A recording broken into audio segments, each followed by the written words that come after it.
Bien, Bismillah ar-Rahman ar-Rahim. Mesdames et messieurs, bonsoir. Il me fait particulièrement plaisir cette soirée de vous souhaiter la bienvenue à toutes et à tous à l'ESCA École de Management et à cette table ronde sur l'internationalisation des marques marocaines, enjeux et best practices qui s'inscrit dans le cadre de la série essentielle du management que l'ESCA organise régulièrement pour le grand public. L'internationalisation des entreprises marocaines est devenue depuis quelques années un impératif de développement, voire de survie, plutôt qu'un choix que les dirigeants des entreprises peuvent faire pour profiter des différents avantages, nombreux par ailleurs, qui sont associés à l'exportation. D'ailleurs, le gouvernement marocain, à travers le département du commerce extérieur, a mis en place un ensemble de programmes incitatifs pour encourager les entreprises à s'internationaliser. Cependant, on assiste encore à un certain désintérêt de la part des entreprises par rapport à l'exportation. En effet, on voit que sur les 500 000 entreprises qui sont actives au Maroc, il y a quelques 5 300 seulement, d'après les statistiques du département du commerce extérieur, qui sont engagées dans des activités exportatrices, soit à peu près 1% des entreprises qui font de l'exportation, contre 35% au Canada, par exemple. Et sur les 5 300, il n'y a que 500 entreprises environ qui sont exportatrices à titre régulier, qui le font d'une façon régulière. Alors c'est trop peu lorsqu'on sait que l'exportation joue un rôle extrêmement important pour tous les pays et particulièrement pour les pays en développement comme le Maroc. Le Maroc en dépend justement pour un certain nombre de choses et le fait de ne pas exporter, de ne pas participer à l'effort d'exportation nationale est justement une faiblesse à laquelle il faut pallier le plus rapidement possible. Il n'est pas de notre propos dans cette table ronde d'analyser en fait les raisons qui expliquent ce désintérêt vis-à-vis de l'internationalisation, et en particulier de l'exportation, ni d'expliquer pourquoi la plupart des entreprises continuent de souffrir de cette phobie, ce que j'appelle phobie de l'exportation. Parce que justement, il y a une véritable crainte, une véritable phobie de l'exportation, sachant qu'aujourd'hui, les entreprises qui préfèrent rester locales n'ont d'autre choix que de braver la concurrence des produits étrangers, étant donné que la mondialisation a fait que les frontières nationales sont devenues poreuses et les entreprises ne sont plus protégées. Aujourd'hui, si vous n'allez pas sur le marché étranger, ce sont les concurrents étrangers qui viendront vous concurrencer dans votre propre fief. Alors, au niveau de cette table ronde, il y a un ensemble de points que nous allons aborder. Alors, déjà, vous voyez que dans ce contexte de désintérêt vis-à-vis de l'internationalisation et de l'exportation, le fait d'oser exporter aujourd'hui est déjà une prouesse entrepreneuriale. Lorsque l'on sait que moins de 1%, comme je viens de le dire, d'entreprises osent passer le Rubicon et commencer une activité exportatrice régulière. Alors, comme je disais, dans ce contexte de désintérêt vis-à-vis de l'internationalisation et de l'exportation, arriver quand même à développer une marque et la porter à l'international, c'est un pari qui n'est pas facile à réussir. Pourtant, certaines entreprises ont pu le faire. Et d'une manière générale, les entreprises ou certaines entreprises à succès ont pu faire de leur marque, ont pu donner plus de visibilité à leur marque qu'au nom de l'entreprise. Alors, il y a déjà une différence entre la marque et le nom de l'entreprise. Je ne sais pas si certains d'entre vous connaissent Matsushita. Est-ce qu'il y a dans la salle des gens qui ont déjà entendu parler de Matsushita? Alors, Matsushita, c'est l'entreprise japonaise qui est derrière la marque Panasonic. La Panasonic que tout le monde connaît, mais très peu de gens connaissent Matsushita. Alors, aujourd'hui, le fait de créer une marque et de l'affermir à l'échelle internationale, aujourd'hui, c'est un pari qui est très difficile. C'est une aventure qui est pleine de risques, mais certaines entreprises marocaines ont pu quand même le faire. Alors, un ensemble de questions se posent. Qu'est-ce qu'une marque? Qu'est-ce qui la distingue du nom ou du logo de l'entreprise? Quelles sont les motivations derrière la décision d'internationaliser une marque? Comment l'entreprise se prépare-t-elle à internationaliser sa marque? Quelles sont les vérifications préalables auxquelles l'entreprise procède avant d'internationaliser sa marque? Comment développer une stratégie de gestion de marque internationale ou à l'international? Quelles sont les difficultés et les obstacles qui jonchent le processus d'internationalisation d'une marque. Quelles sont les leçons à tirer des aventures, des expériences des entreprises marocaines qui ont réussi quand même à internationaliser leur marque afin que d'autres entreprises puissent en prendre exemple?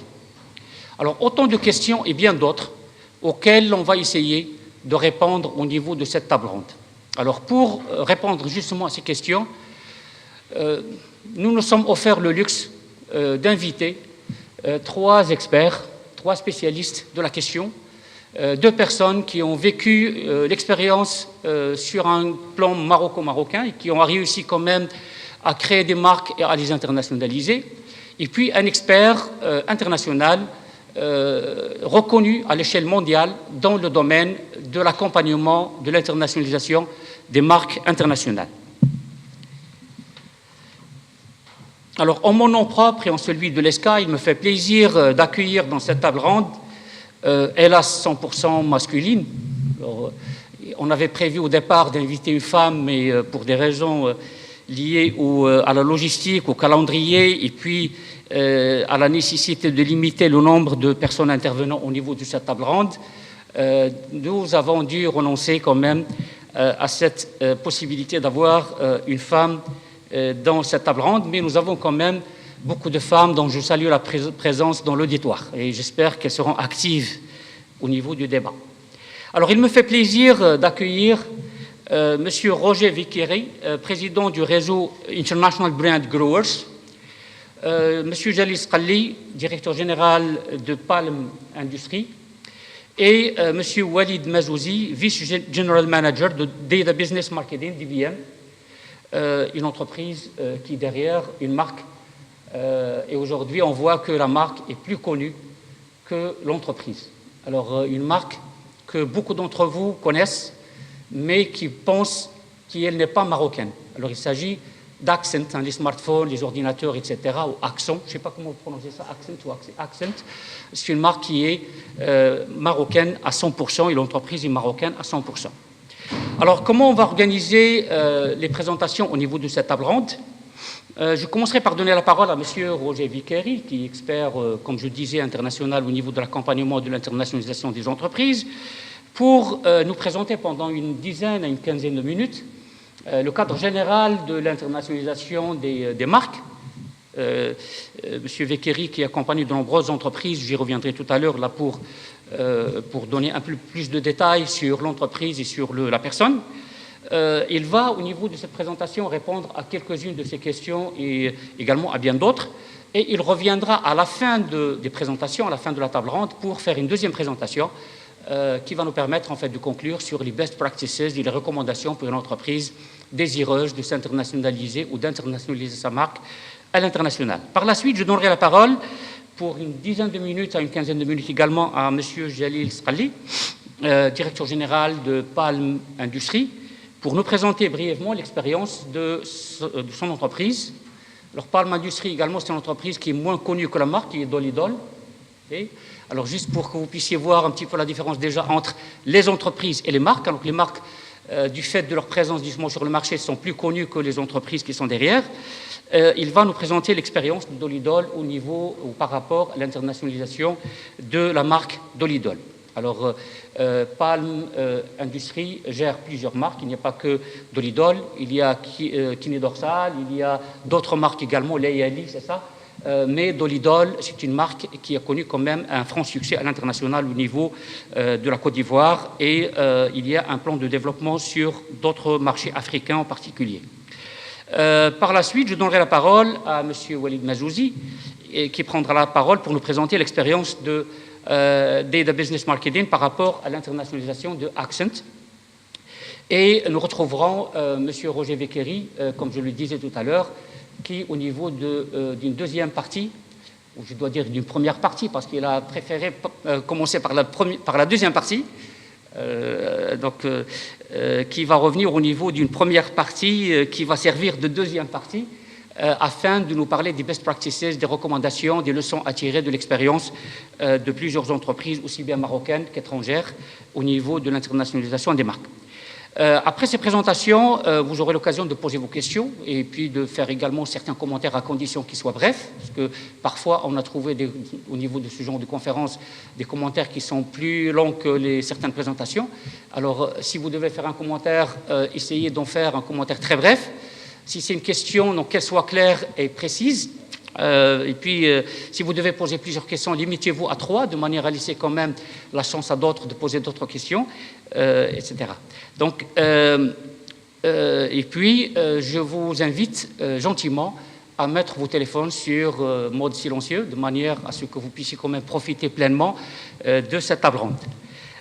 Comme annoncé précédemment, je vais commencer par donner la parole à M. Roger Vekeri, que je souhaiterais au préalable vous présenter brièvement. Monsieur Roger Vekeri, alors j'ai fait quand même une sélection qui n'était pas facile à faire au niveau de son CV, qui est d'ailleurs très détaillé. Monsieur Vekeri est président du réseau international International Brand Growers, IBG, depuis 2006. Parmi ses fonctions passées, il était responsable du marché français pour Guinness. Ça ne se voit pas, mais il est britannique d'origine. Vous allez voir qu'il parle un français presque sans accent. Nobody's perfect, right. Il est conseiller de plusieurs sociétés, ou il était conseiller de plusieurs sociétés britanniques, dont Dunhill, Church et d'autres entreprises européennes également, comme Newham Vogue, qui cherchaient à ouvrir des marchés en Europe pour développer des réseaux de commercialisation et de distribution de leurs produits. Il était directeur marketing international pour les textiles Adidas, Arena, le Coq Sportif, et il était également directeur général de Façonnable. Il était vice-président d'Aquas Cotton, et afin de restructurer l'entreprise et mettre en place une stratégie de licence pour leur portefeuille. Il était conseiller stratégique, il l'est d'ailleurs à long terme, il l'est toujours à long terme de plusieurs grandes marques, dont Yamaha, fondateur et président de Crandall, Vickery & Company Limited à New York, une banque d'affaires boutique. Il était conseiller de marques de niche et de réputation mondiale telles que Check and Speak et Morabito, notamment pour des stratégies d'extension de marque ou de réorganisation productive. Il traite des accords de licence avec des groupes comme Swatch, Omega, Long Guinness, Gucci, LVMH, etc. Depuis la fin des années 90, Roger devient un spécialiste reconnu pour les stratégies de marque territoriales, tout particulièrement pour des régions en Suisse et en Italie et des villes prestigieuses telles que Saint-Moritz et Saint-Tropez, et aussi pour des événements sportifs tels que les voiles de Saint-Tropez. Aujourd'hui, Roger préside IBG, qui a des bureaux à Londres, à Paris, à Montreux et à Casablanca, et des filiales dans plusieurs capitales, ou des affiliés plutôt dans plusieurs autres capitales.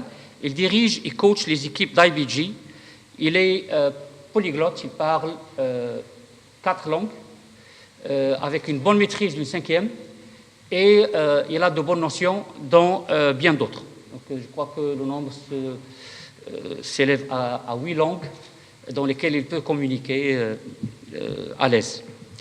La mission de l'entreprise elle-même, d'IBG International Brand Growers, est de conseiller et d'accompagner les dirigeants et décideurs pour mieux connaître l'état de leur marque, mesurer la cohérence de leur stratégie de marque avec leur modèle économique, pour ensuite les renforcer et les faire croître, ou encore créer et développer de nouvelles marques. Cette entreprise offre des services d'audit de marque, d'évaluation de marque, de stratégie de développement international de marque, et il dispose d'une unité de design, de production graphique et de contenu web. Sous vos applaudissements, mesdames et messieurs, j'invite M. Vekeri à prendre la parole.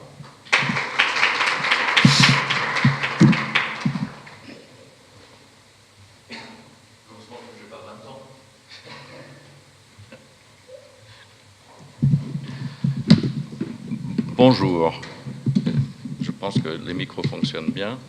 En revanche, je ne sais pas si ça va fonctionner. On parle de marque et je me rends compte trop souvent que les gens pensent que c'est un logo. C'est un truc qu'on fait faire sur le coin d'une table par un cousin, par un neveu. Et on est totalement inconscient dans beaucoup de lieux sur Terre, dont le Maroc, qu'en fait une marque est une stratégie. une stratégie comme un iceberg où vous ne voyez que la partie la plus insignifiante qui est effectivement le logo, mais qui cache tellement de choses qui peuvent être positives ou, comme l'a su le Titanic, extrêmement dangereux.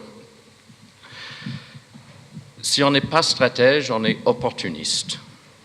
On ne construit pas une marque pour servir une opportunité. Ça a l'air évident, mais sans planification, vous ne pouvez pas savoir si vous allez atteindre vos objectifs, si vous êtes dans les cordes avec vos investissements et si la rentabilité du projet est celle escomptée. Plus je réfléchis à la stratégie et à la gestion de marque, plus je me rends compte de la vitesse à laquelle les choses changent. Hier, on pouvait parler d'une marque locale, de marques internationales et de marques globales ou locales.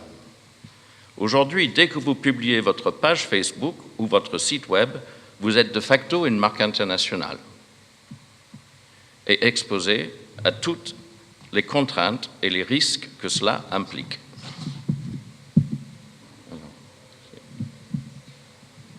J'ai fait très fort. C'est bon.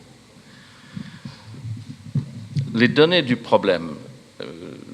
Le sujet, c'est l'internationalisation de marques marocaines. Et comme j'ai dû découvrir il y a quelques années, lorsque je me suis intéressé aux marques de champagne, il y a un phénomène que l'on appelle l'épistème. L'épistème est un concept développé par un philosophe français très connu, qui s'appelle Foucault. Mais l'épistème, c'est l'ensemble du savoir auprès d'un certain groupe de personnes ou à une certaine époque. Lorsqu'on est une marque de champagne, la première chose dont il faut se rendre compte, c'est qu'on est avant tout compris sous la marque Champagne. Et cette marque Champagne offre donc cet épistème qui est un socle commun d'information et qui vous rend la tâche très difficile de vous distinguer à l'intérieur de cet épistème. On est d'abord un champagne avant d'être Laurent Perrier ou Moët & Chandon ou Cristal. Donc le travail de différenciation, ce n'est pas seulement contre les concurrents, mais contre les éléments qui constituent le fondement de votre marque.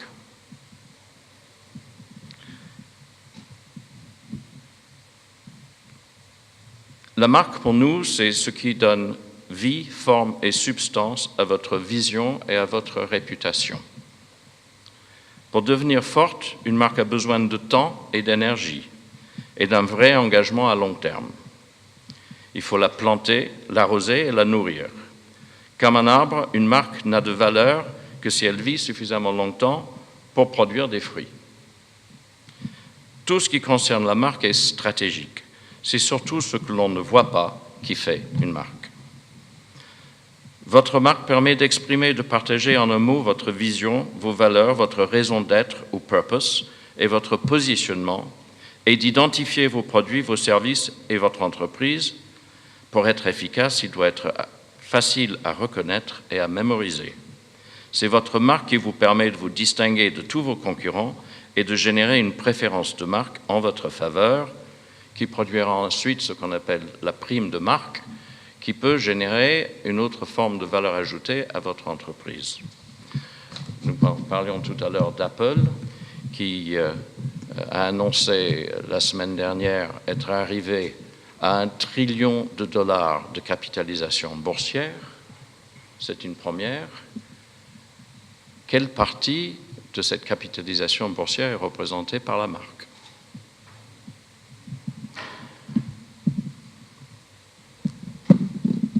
Pour toutes les entreprises qui souhaitent exporter à partir du Maroc, votre épistème, c'est le Maroc. C'est que vous êtes made in Morocco. Les Marocains considèrent davantage que les étrangers qu'ils vivent dans un pays où la sécurité règne, où la population est sympathique et où l'environnement naturel est bon, indique une étude récente de l'IRES. Résultat, l'indice de la réputation interne du Maroc dépasse de 10 points celui de sa réputation externe. En revanche, au même titre que les étrangers, les Marocains ont donné de mauvaises notes à leur pays concernant le système éducatif, l'éthique, la transparence et l'environnement politique et institutionnel.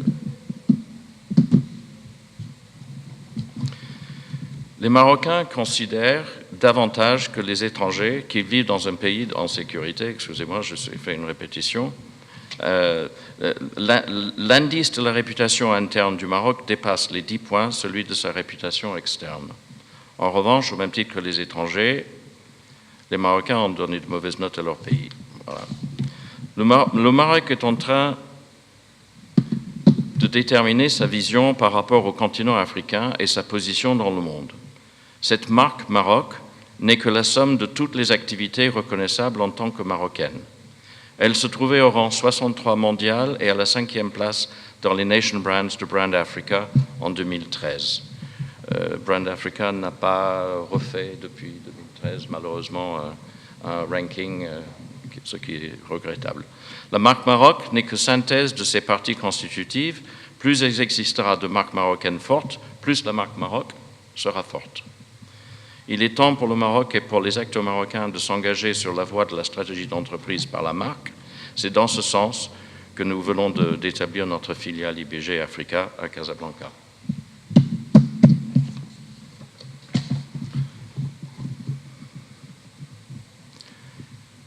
Les plus: qualité de vie, environnement naturel, population aimable et sympathique. Les moins: système éducatif, technologie et innovation, production. En 2015, une très mauvaise image est sortie de la même étude. Marque, éthique et transparence, fragilité politique. À terme, les plus: énergie renouvelable, l'ingéniosité informatique, intégration verticale, benchmarking, qualité totale, meilleure notation en termes de doing business dans ce pays.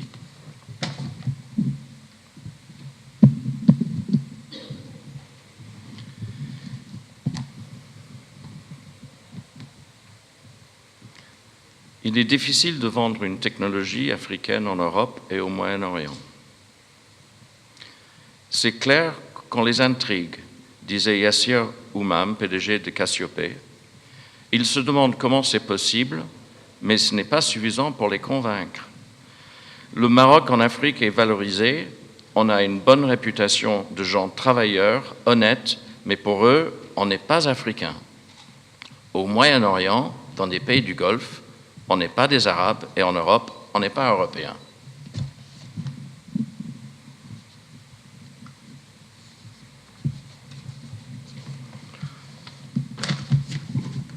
Tout cela pour dire que générer une valeur de marque demande des investissements, des efforts et un engagement à très long terme.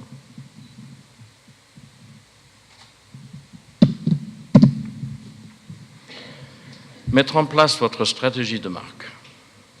Fixez vos ambitions et déterminez les moyens nécessaires pour les atteindre. Écrire un schéma directeur, des budgets et une feuille de route et mesurer la performance et les résultats fréquemment.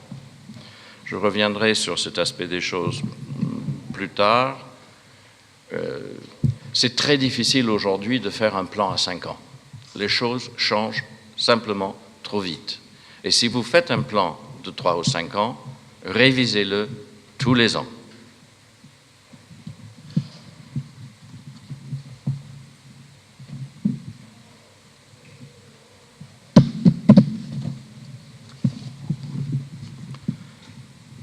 La première phase d'une stratégie de marque consiste à se donner une identité et un système identitaire.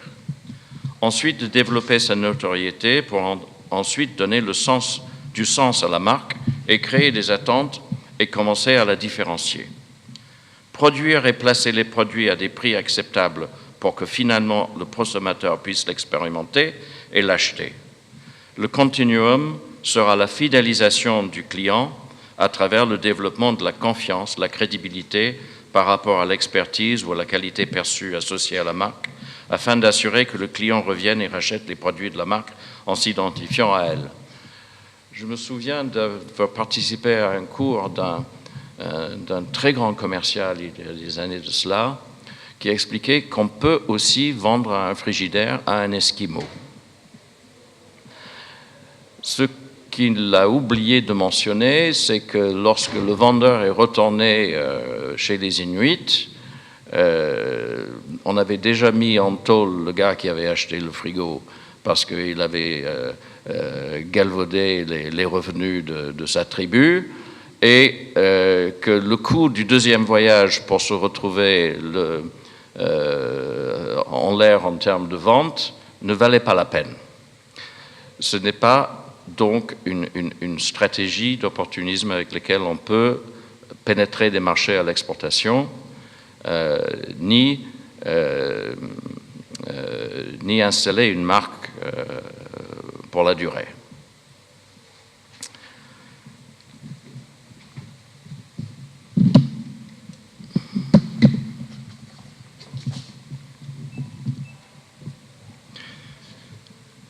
Il s'agit d'esquisser une stratégie qui développe de façon optimale et durable le capital que représente une marque, la mettre en application et s'y tenir. Il s'agit de préserver l'acquis, acquérir de nouvelles parts de marché tout en créant de la valeur, en assurant un retour sur l'investissement dans la marque ou les marques. Une stratégie de marque n'est pas un projet à court terme, c'est un système holistique de gestion d'entreprise qui implique toute l'organisation, toutes les parties prenantes et une stratégie à long terme. C'est une stratégie coûteuse en contradiction avec le court terme. Devenir une vraie marque est un travail de longue haleine malgré l'accélération extraordinaire qui résulte de l'Internet of Things. Pour y arriver, il faut de l'engagement, des investissements pour assurer une grande visibilité de la marque.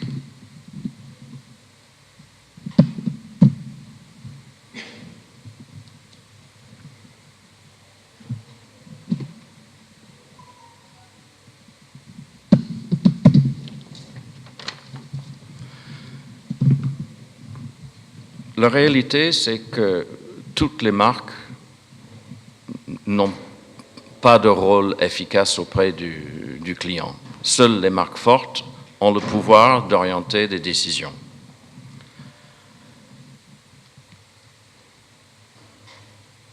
Quelles sont les qualités d'une marque forte? Elles sont toujours faciles à identifier.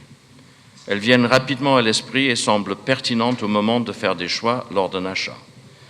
Elles comptent pour le client autant face aux besoins fonctionnels qu'émotionnels. Aujourd'hui, on dit « If you don't love a brand, the brand won't exist for long ». Elles se distinguent de la concurrence par leur spécificité. Elles sont perçues comme précurseurs ou pionniers par rapport à une tendance majeure. Ils sont trendsetters. Parfois, même c'est elles qui prescrivent la tendance, telle que Nespresso, qui a défini un nouveau marché, iPhone, Red Bull.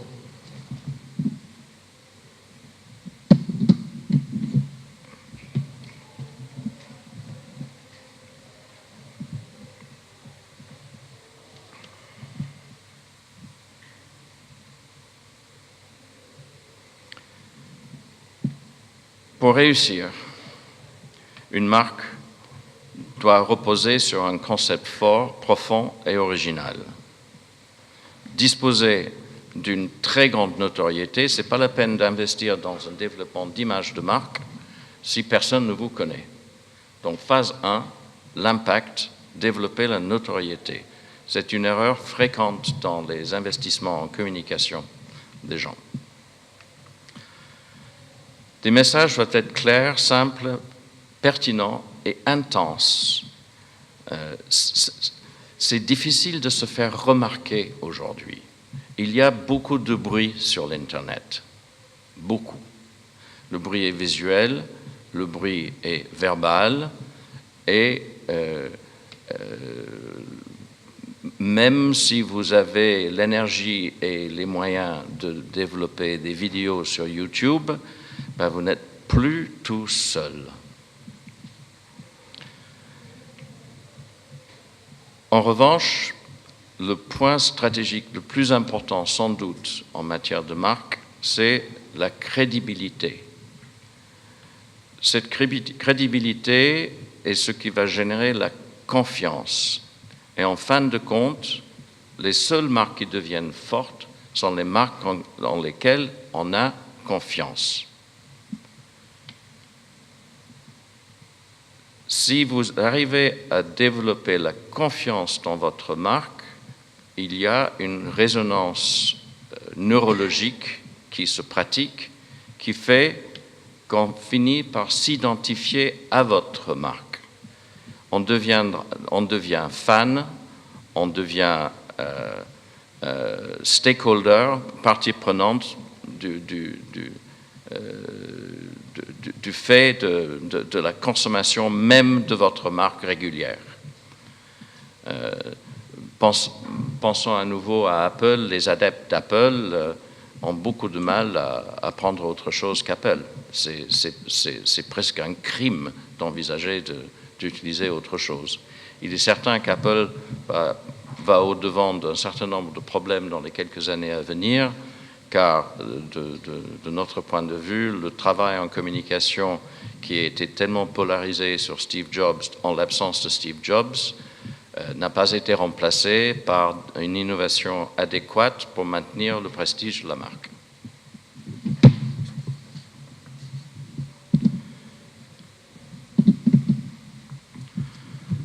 Comment est-ce qu'on procède pour localiser une marque lorsqu'on a décidé de l'internationaliser?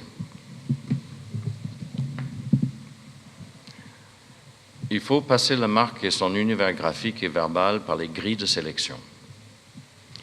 Trier, mesurer, vérifier, tester le feedback du marché local. Il faut une grille sémantique, je ne sais pas si peut-être nous n'allons pas passer tout en revue, mais il faut passer une grille sémantique pour vérifier si les dénotations, les connotations, les évocations et les sonorités sont positives ou négatives et voir quels sont les homonymes et antonymes qui sont évoqués par le choix de sa marque.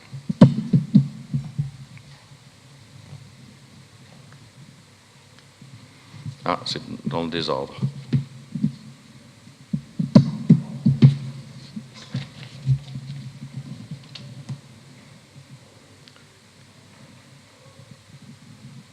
Donc, il y a la grille sémiologique, la grille commerciale et la grille juridique, qui est un aspect extrêmement important. On en parlera tout à l'heure. Il faut que toute marque que vous créez soit conforme aux règles de l'OMPI.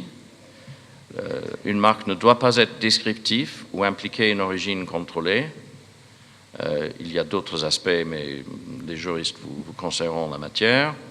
La disponibilité juridique est pour iMarketing et web les noms de domaine. Et il faut vérifier que personne d'autre n'est pas déjà propriétaire de votre nom.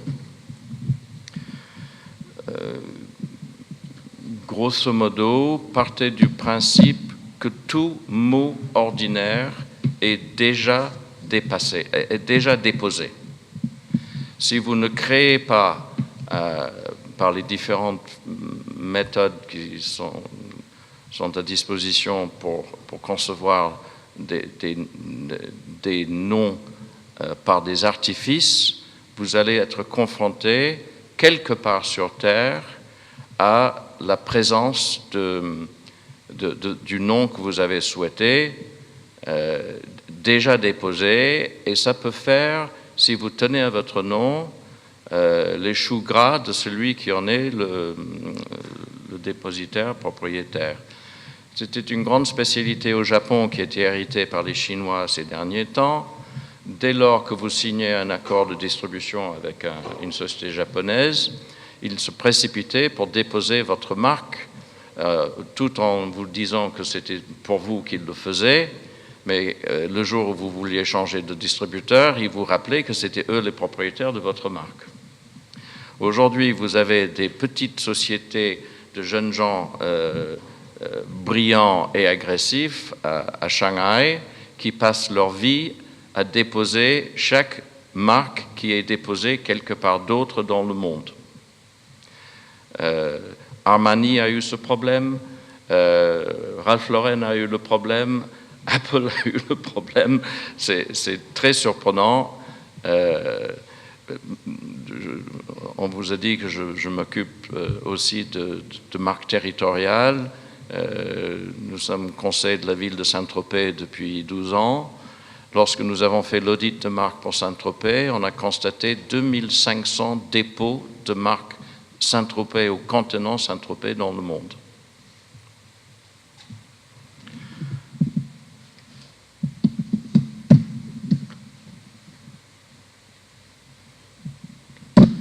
Et je vous remercie et nous passons donc à la prochaine étape.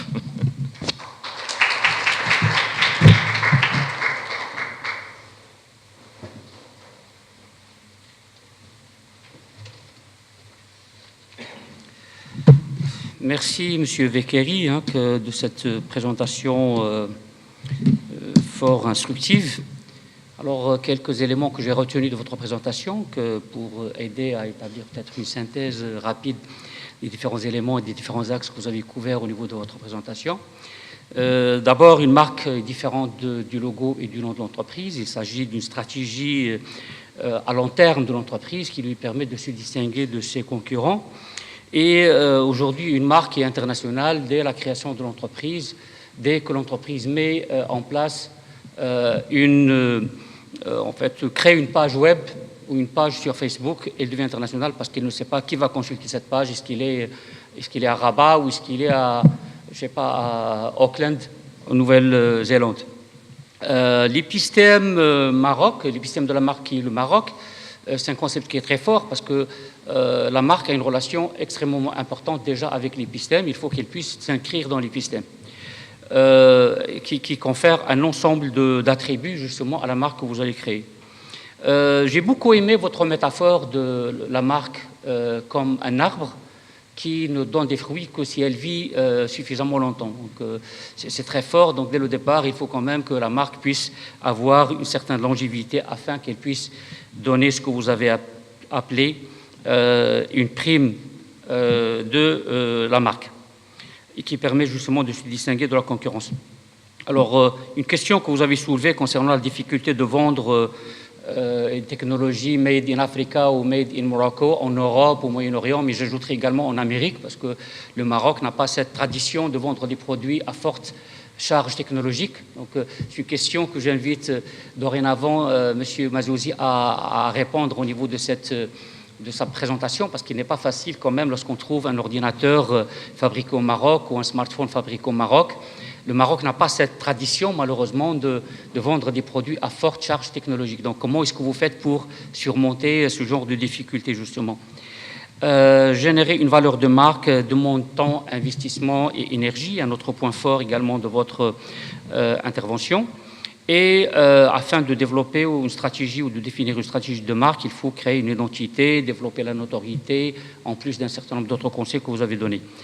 Relation entre la stratégie de marque et le système de management de l'entreprise. Donc la stratégie de la marque doit s'inscrire dans le système de management de l'entreprise. Et certaines caractéristiques des marques fortes, il faut qu'elles soient identifiables, viennent à l'esprit du consommateur rapidement. Il faut qu'il compte pour le client, qu'il soit apprécié par le client. Il faut qu'il soit spécifique par rapport à ce qui est offert par les concurrents. Et il faut également qu'il soit pionnière, ce que vous avez appelé trendsetters. Il faut qu'il puisse justement montrer le chemin et faire en quelque sorte le chemin concernant le produit en question. Et importance justement de construire une relation de confiance avec le marché autour de la marque. Alors merci de cette présentation fort instructive, comme je le disais tout à l'heure. Alors maintenant, j'invite notre deuxième invité, M. Jalil Sqali, à nous faire une présentation par rapport à l'expérience de son entreprise, Palm Industries, et par rapport particulièrement à l'internationalisation de la marque Dolidol. Alors avant de lui passer la parole, j'aimerais le présenter brièvement. Monsieur Jalil Sqali est directeur général de Palm Industries, qui est filiale du groupe Palmeraie, en particulier de la branche Palmeraie Industries et Services. La filiale Palm Industries est une entité regroupant les activités industrielles de distribution du holding Palmeraie et comprend 2 complexes industriels, un au Maroc et l'autre en Côte d'Ivoire. Alors, le complexe industriel marocain est composé de 5 unités industrielles avec un effectif de plus de 2300 collaborateurs et un chiffre d'affaires d'environ 1,2 milliard de dirhams. La marque Dolidol, qui est justement l'objet de la présentation, jouit d'un niveau de confiance très élevé auprès des clients d'après les études de satisfaction et de notoriété qui ont été commandées par l'entreprise et a été doublement primée dans le cadre de Morocco Awards 2013. La marque a reçu le prix de la marque de fabrique et également le prix du public.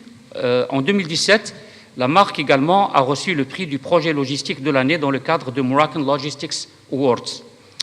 Une première implantation réussie en Côte d'Ivoire, comme je le disais tout à l'heure, mais également des projets de développement à court terme au Ghana, au Burkina Faso, au Mali, en Guinée et au Libéria, et à moyen terme dans d'autres pays, dont l'Égypte et le Nigeria.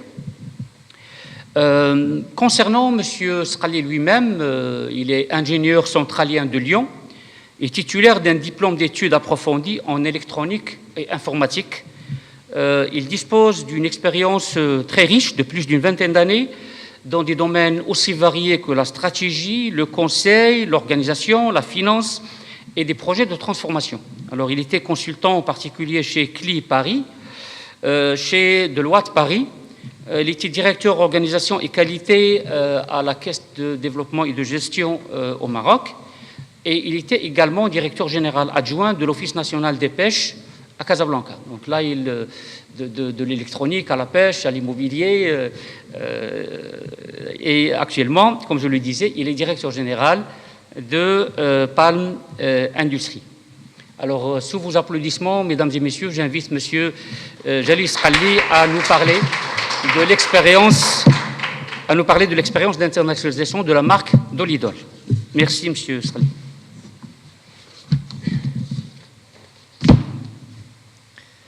Bonsoir tout le monde. J'ai essayé de me retrouver dans la description qu'on faisait. Les années passent tellement vite. Il n'y a pas très longtemps, j'étais assis sur ces bancs-là. Et c'est vrai que ça passe tellement vite de se retrouver malheureusement dans le monde de l'entreprise parce qu'on se plaît plus dans le monde de la formation. Et on en apprend toujours. J'en ai encore beaucoup appris après la présentation qui a été faite, bien que nous, en termes de marque, on essaye de faire des choses pour renforcer davantage, c'est ce que je vais essayer de vous expliquer. Alors avant tout ça, je vais peut-être juste vous présenter qui nous sommes pour planter le décor et de là, j'expliquerai ce que nous faisons en termes de marque. Alors le groupe Palmeraie, beaucoup peut-être en entendent parler, il s'est restructuré depuis quelques temps. Aujourd'hui, c'est un groupe qui s'est transformé dans un seul objectif qui est l'institutionnalisation, puisqu'à la base c'est un groupe familial. Et nous nous sommes institutionnalisés en créant 2 groupes distincts, un qui s'appelle Palmeraie Développement, dans lequel nous avons logé toutes les activités immobilières, hôtelières et de loisirs. Donc là vous allez retrouver les hôtels de la Palmeraie, vous allez retrouver les résidences Saada, les groupes Palmeraie Luxury Living pour le résidentiel de luxe, les restaurants, les cabarets, les boîtes de nuit, etc. Et puis un deuxième groupe qui s'appelle Palmeraie Industrie et Services, dans lequel nous avons logé 4 pôles d'activité. L'industrie, dont j'ai la responsabilité, mais nous avons également l'agriculture, où nous développons des fruits rouges, du palmier dattier notamment. L'éducation, les écoles belges en particulier.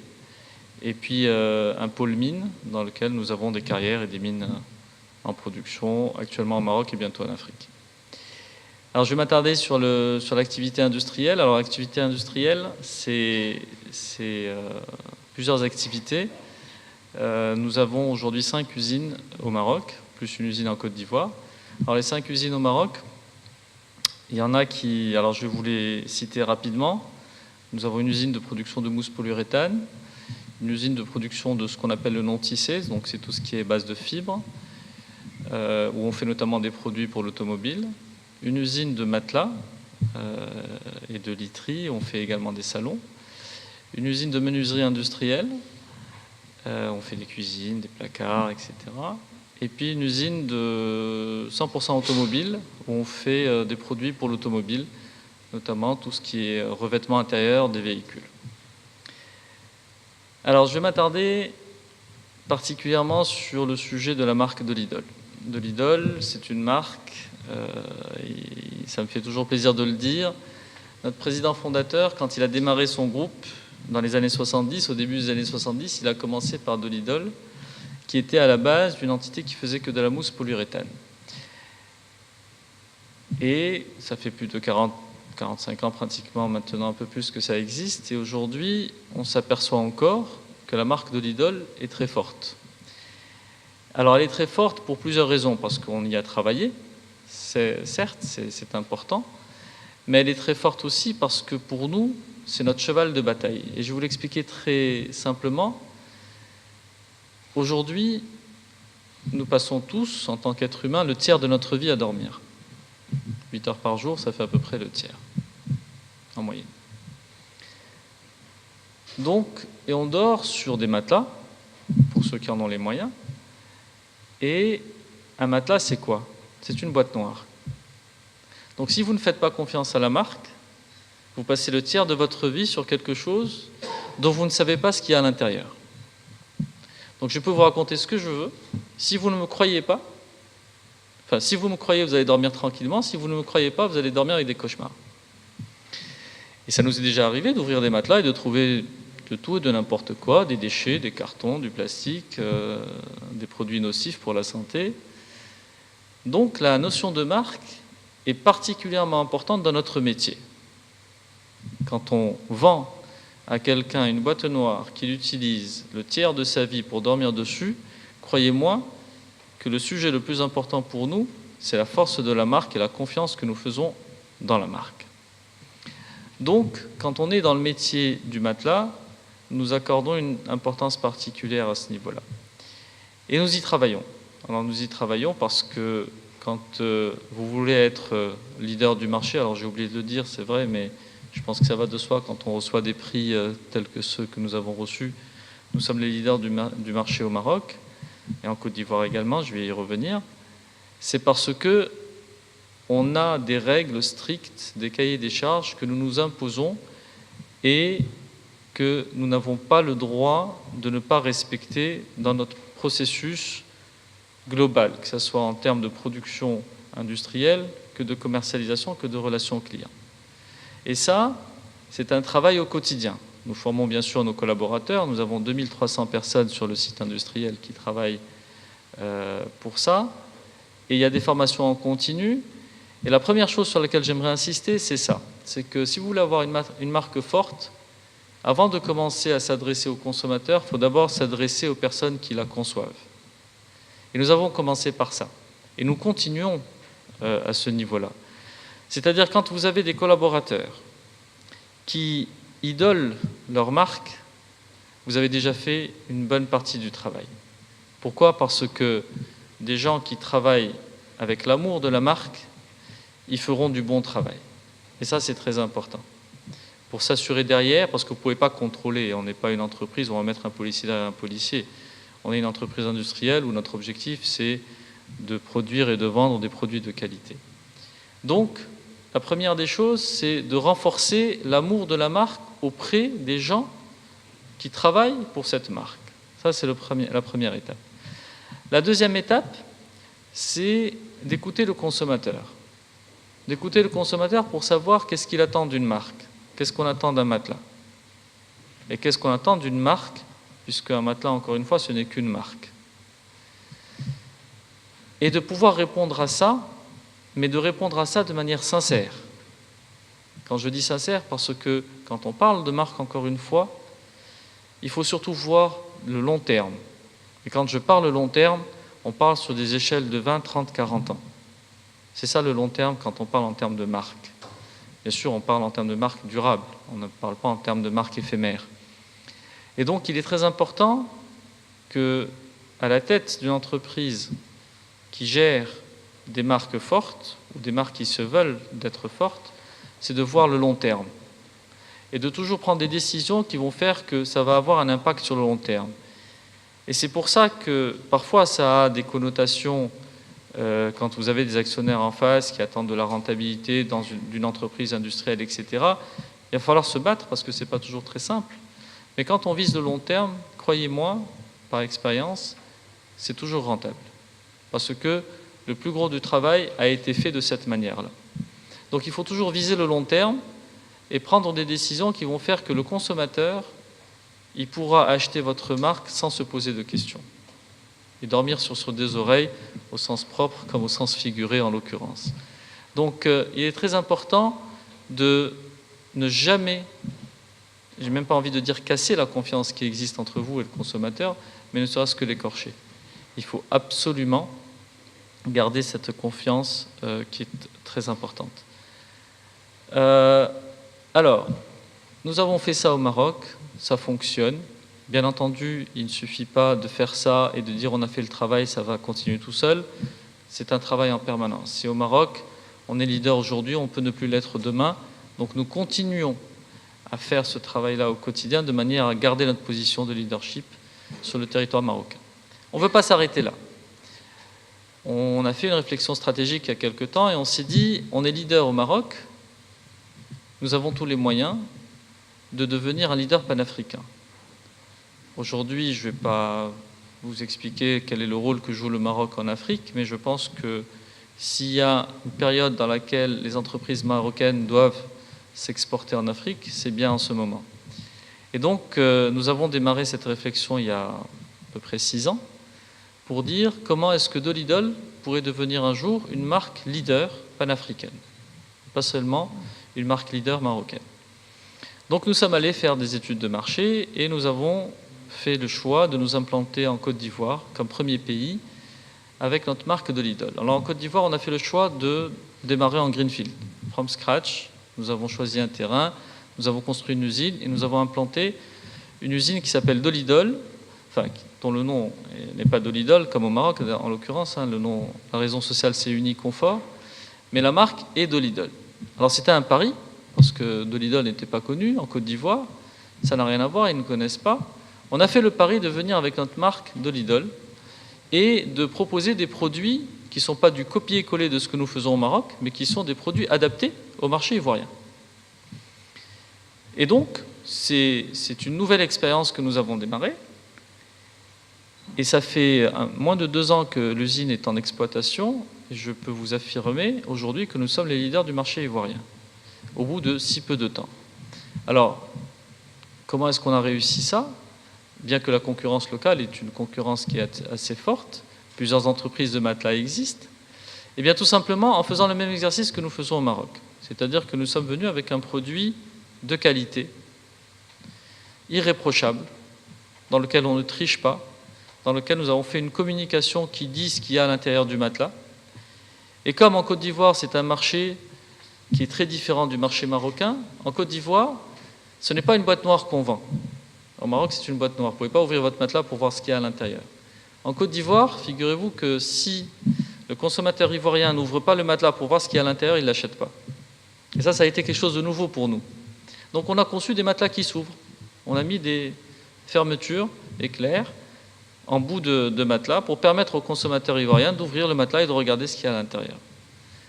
Et on s'est adapté et ce qu'on lui a montré, c'est ce qu'on lui disait, c'est-à-dire que c'est toute la communication qu'on avait faite derrière, c'est que c'est un produit de qualité dans lequel il y a telle et telle et telle chose. Et c'est comme ça qu'aujourd'hui, nous avons réussi à prendre le leadership sur le marché ivoirien. Nous sommes en train de mener d'autres expériences préliminaires sur d'autres pays africains parce que, comme je vous l'ai dit, notre ambition, c'est de devenir un leader panafricain. Nous sommes aujourd'hui en train de prospecter de manière très forte d'autres pays de la région. Et j'espère dans pas très longtemps, nous allons annoncer de nouveau Dolidol dans d'autres pays. Et ça sera prochainement des acquisitions, puisqu'on veut aussi avoir l'expérience d'une acquisition plutôt que l'expérience d'un greenfield. Et la stratégie que nous sommes en train d'écrire actuellement, au moment où je vous parle, c'est de racheter des entreprises qui existent avec leur marque, qui ont une certaine notoriété sur leur marché, mais d'introduire la marque Dolidol sur ces marchés-là. Et toute la question que nous sommes en train de nous poser aujourd'hui, c'est comment aujourd'hui marier les deux, c'est-à-dire garder la notoriété de la marque existante, commencer à introduire notre marque pour qu'un jour, ce soit notre marque qui prenne le dessus et devienne le leader sur ce marché-là. Et c'est toute la réflexion qui est en train d'être faite, encore une fois, sur les mêmes critères qui ont été rappelés tout à l'heure et que je viens de vous citer, pour que l'on puisse faire un jour, rapide j'espère, que Dolidol soit vraiment un leader de ces marchés-là. Voilà, c'était simplement pour vous apporter un témoignage de ce que nous avons fait, de ce que nous sommes en train de faire. J'aimerais pas trop m'attarder. Je serais très intéressé par vos éventuelles questions tout à l'heure. Donc, je m'arrêterai là et puis je laisserai la parole. Merci encore.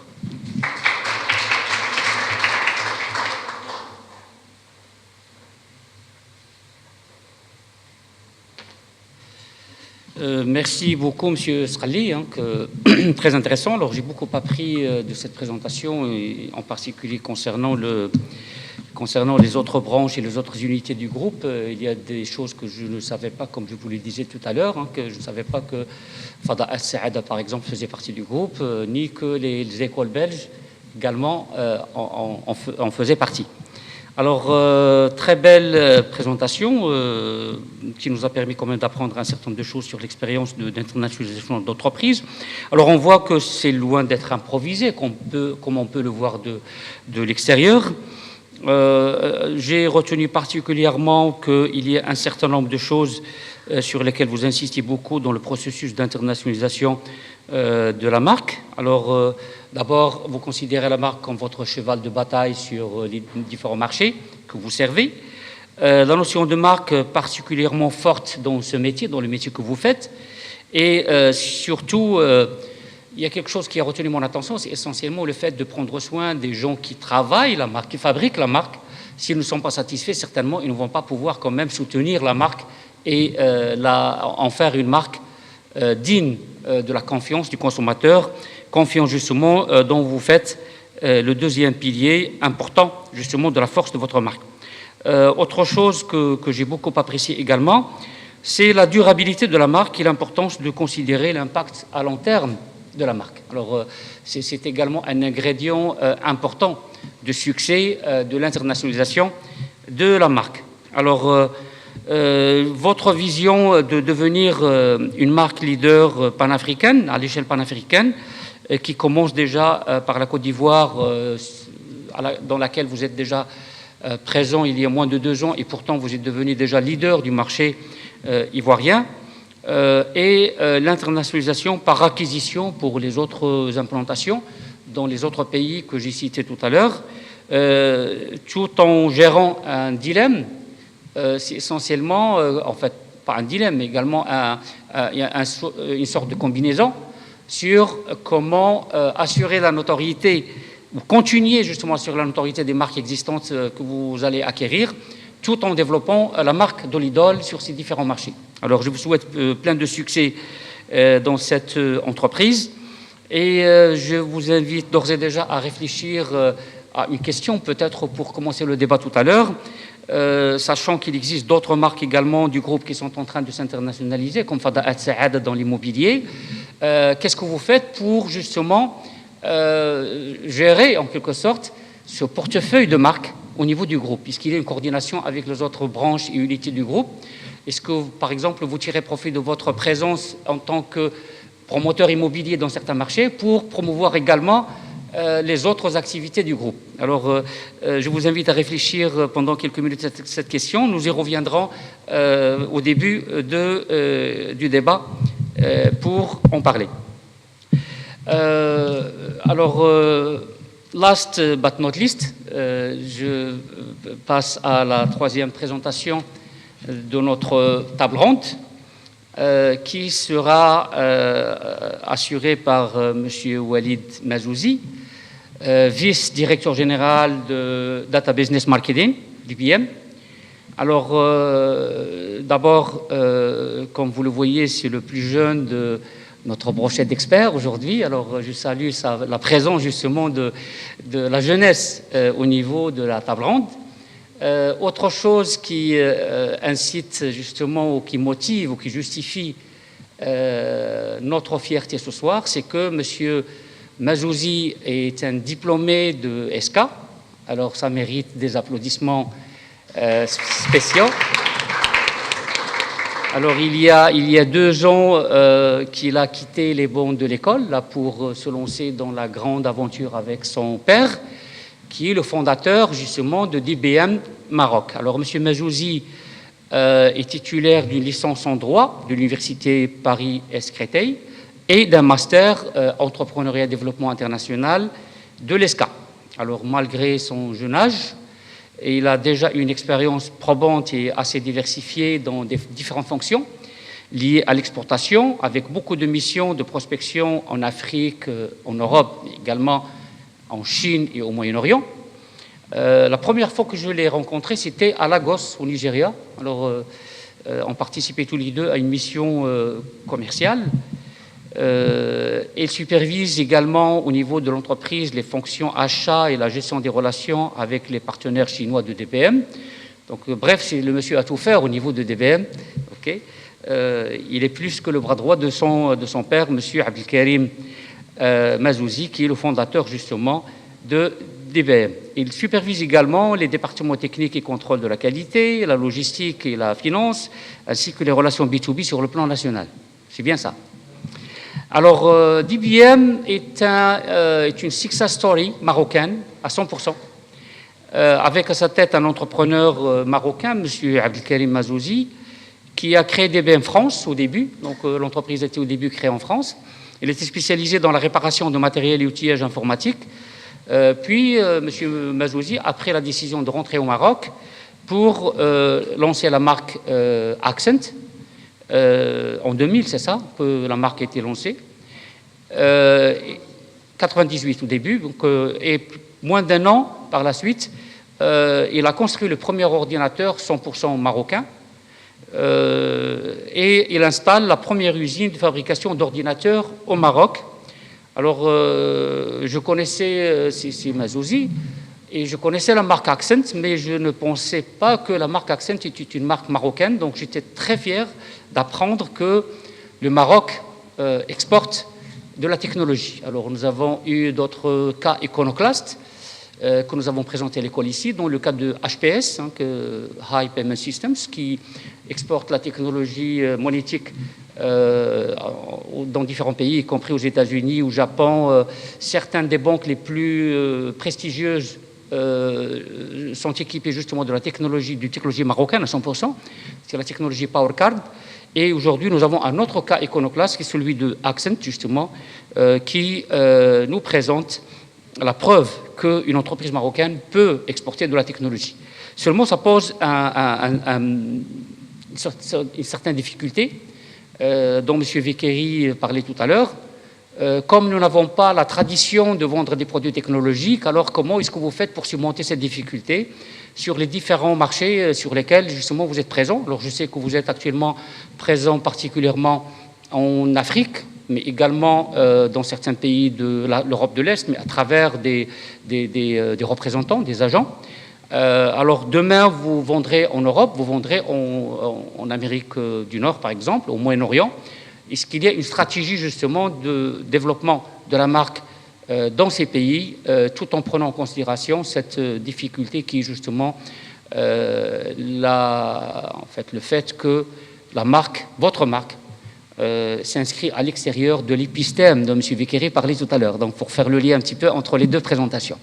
Alors, sous vos applaudissements, mesdames et messieurs, j'invite M. Mazouzi à prendre la parole.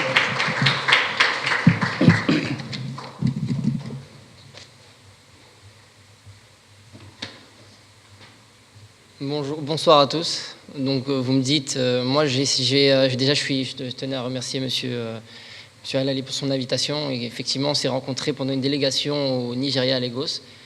Donc j'ai été ravi de savoir sur les travaux sur lesquels il travaillait. Moi, je suis aussi un ancien de l'ESCA, donc j'étais assis.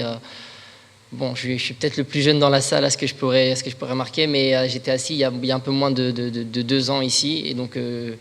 J'ai beaucoup aimé vos présentations, j'aime apprendre et je me suis inscrit à l'ESCA en fait pour une raison assez logique, c'est que donc je viens d'une entreprise marocaine de première génération. Donc l'entreprise, elle a 25 ans. Je ne fais pas vieillir. Ouais, non, non, en fait, non, déjà, je suis ravi, en fait, je suis ravi d'être là. Je suis désolé si je me répète, parce que j'ai l'air un petit peu stressé, et si j'ai pas l'habitude de faire des conférences. En fait, si, mais pas sur mon entreprise en général. En général, c'est sur des sujets qui portent sur la marque, mais pas sur l'internationalisation, plutôt sur l'entrepreneuriat. Et donc, pour revenir un petit peu sur la question qui avait été posée juste avant, moi, j'aimerais vous parler sans filtre, parce que moi, je suis très jeune, j'ai pas beaucoup d'expérience. C'est vrai que j'ai beaucoup voyagé en Afrique, que j'ai commencé très jeune, que quand je suis rentré au Maroc, j'étais rentré pour la raison justement d'apprendre le métier et en même temps d'étudier. Donc j'ai eu la chance justement d'étudier à l'ESCA et en même temps d'apprendre directement le métier pendant mon temps libre. Donc je faisais beaucoup de déplacements, que ce soit en Chine, donc 3 ou 4 fois par an. Et j'ai beaucoup visité l'Afrique et l'Europe et on m'a beaucoup imprégné en fait de cette culture, de l'entrepreneuriat, de la reconnaissance déjà des travaux, de ce qui sont faits au Maroc. Pour le cas d'HPSS, c'est une entreprise, déjà c'est plus qu'une success story marocaine. Pourquoi? Parce que c'est une entreprise qui n'a même pas sa place au Maroc. Pourquoi? Parce qu'elle est tellement en avance sur ce qu'elle fait qu'elle a été obligée d'internationaliser directement. Et ça, c'est des entreprises ou c'est des cas d'école où moi je les ai étudiés ici. Et ça donne envie, ça motive en fait à créer son entreprise, à se développer. Aujourd'hui, l'international, c'est ce qui avait été dit juste avant, c'est devenu obligatoire. Quelqu'un qui crée son entreprise ou qui crée son projet part directement sur une optique d'aller à l'international. Pourquoi? Parce qu'avec la libéralisation des marchés, la globalisation, l'internationalisation, on est pour pérenniser, justement pour accroître son entreprise, parce que l'objectif d'une entreprise et d'une marque, c'est la pérennité. Ça veut dire installer son entreprise sur la durée. Et pour ça, aujourd'hui, si on estime qu'aujourd'hui, on veut créer une entreprise ou une marque sur un marché, il faut qu'on ait 2 choses. Soit qu'on ait le monopole, et même se résoudre à avoir un monopole, demain, il suffit qu'une législation tombe ou quelque chose de nouveau au niveau juridique ou politique ou quoi que ce soit, bah, ça va venir détruire. Ou alors le fait de verrouiller un petit peu certains marchés et de se dire que voilà, moi je suis en sécurité dans cette entreprise-là. Et même à ça, on n'accroît pas, en fait, on pérennise pas son entreprise. Nous, dans le cadre de notre entreprise DBM Maroc, l'internationalisation, elle s'est faite de façon progressive. Donc, comme l'avait dit monsieur Alali, l'entreprise est née, la marque est née il y a 20 ans, l'entreprise est née il y a un peu plus de 22 ans, non pas 25 ans. On a créé le premier ordinateur 100% marocain, partie de l'optique du fait que j'ai un père qui est aussi le directeur fondateur de l'entreprise, qui est natif du Maroc, d'origine, je vous raconte ça, pas pour rentrer dans les détails ou vous déranger sur ça, mais c'est juste en fait pour voir un petit peu l'historique de ce qui s'est fait par rapport à la marque. Donc d'origine de Oujda, il a étudié ici, à l'université de Rabat, diplôme de topographe, donc comme quoi il n'y a pas de limite par rapport à ce qu'on pourrait faire. Et d'ailleurs, monsieur Srali aussi a beaucoup de mérite par rapport à ses bagages, par rapport au domaine d'activité, le fait de réussir dans plusieurs domaines d'activité, que ce soit à l'international ou de façon locale. Et dans l'optique de progresser, très fier de ses origines, donc le Made in Morocco. Aujourd'hui, Accent, la marque Accent n'a pas cette valeur ajoutée de savoir que même si on fait beaucoup de délégations, des salons et des foires internationales, on y va avec le drapeau, qu'on soit aidé à travers des organismes comme Maroc Invest ou Maroc Export ou même la COFAS qui est calquée sur le modèle français, ou qu'on aille avec des délégations marocaines pour aller rencontrer des ministres qui nous expliquent concrètement les relations qu'il y a et les partenariats qu'il y a entre le Maroc et ces pays-là. Moi, personnellement, sans filtre, je pourrais vous dire que c'est surtout un rôle d'entrepreneur, d'un projet, d'une idée qui pousse son entreprise jusqu'au bout pour qu'elle réussisse. Et donc, par rapport à ça, l'entreprise, on a commencé dans les NTIC. On était parti sur le concept qu'il n'y a pas d'ordinateur 100% marocain, mais qu'on a des techniciens marocains compétents, qu'on a du savoir-faire, qu'on a du matériel et qu'on sait faire.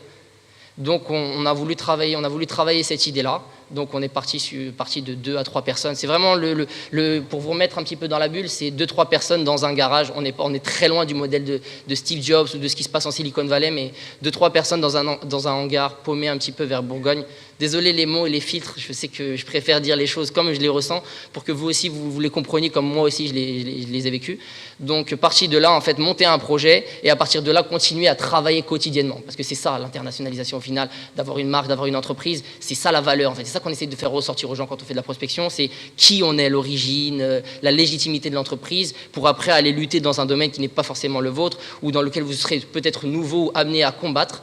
Mais il faut que l'idée même, que ce soit le promoteur, le représentant du projet et l'idée et l'historique derrière suivent. Et c'est ça qui donne le message dont parlait monsieur Roger Vicquery, qui m'a beaucoup plu.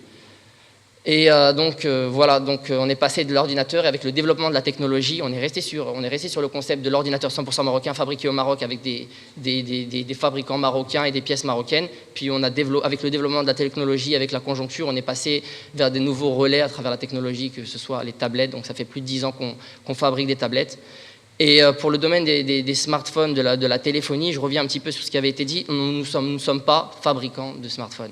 Aujourd'hui, il n'y a aucune entreprise au monde, que ce soit iPhone, Samsung, les multinationales, qui peut se revendiquer fabricant et de mettre le made in, le fameux made in qu'on pourrait porter sur un peu toutes les boîtes. Si vous prenez une boîte d'iPhone, il y a écrit Designed in California, made in PLV, parce qu'ils écrivent plus de China, parce que China, sur un packaging, c'est moche, surtout quand ça vient des États-Unis, qu'on a l'optique américo-américaine de ils sont bons, ils sont compétents, ils savent faire. Ils écrivent République populaire of China, donc il suffit de mettre made in 3 lettres, et puis on ne sait pas ce que ça veut dire.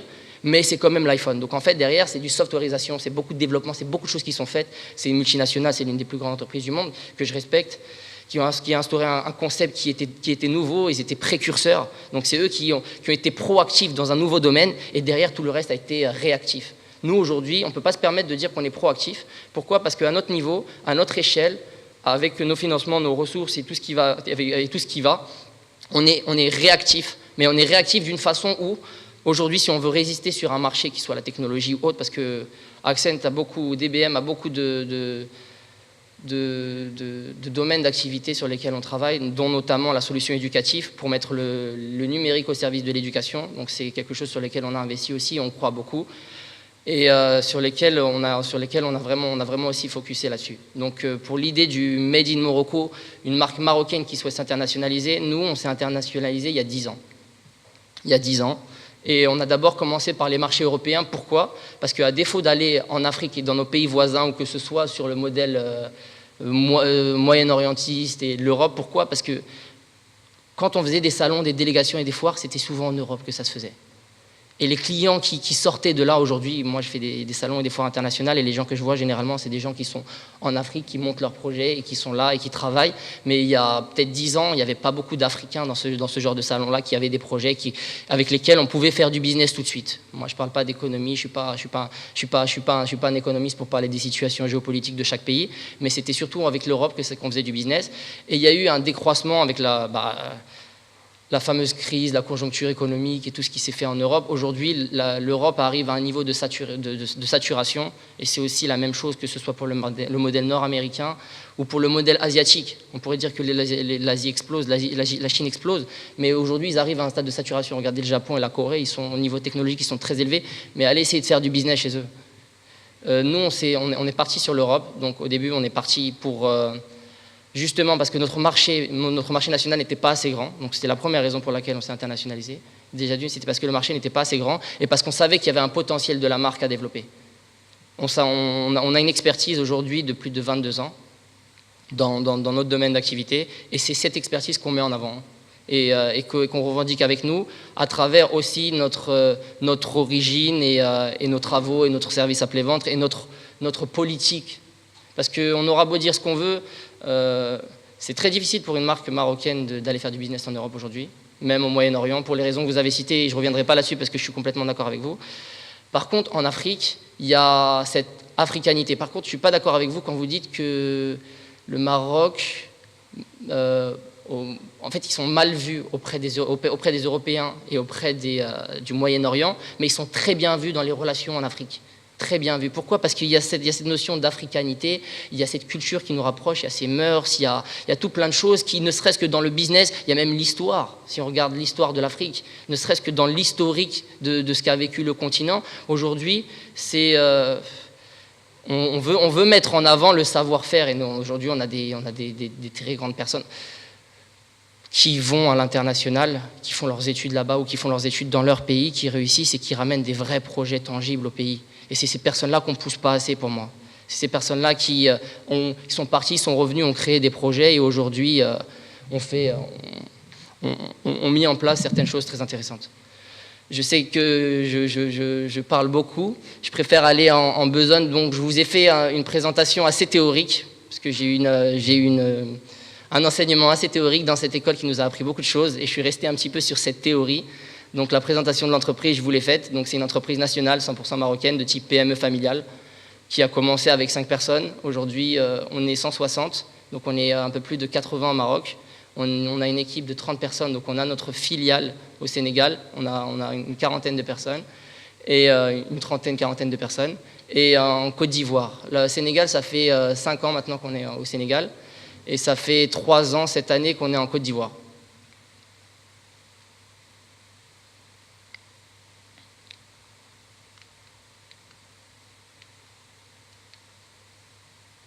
Ok.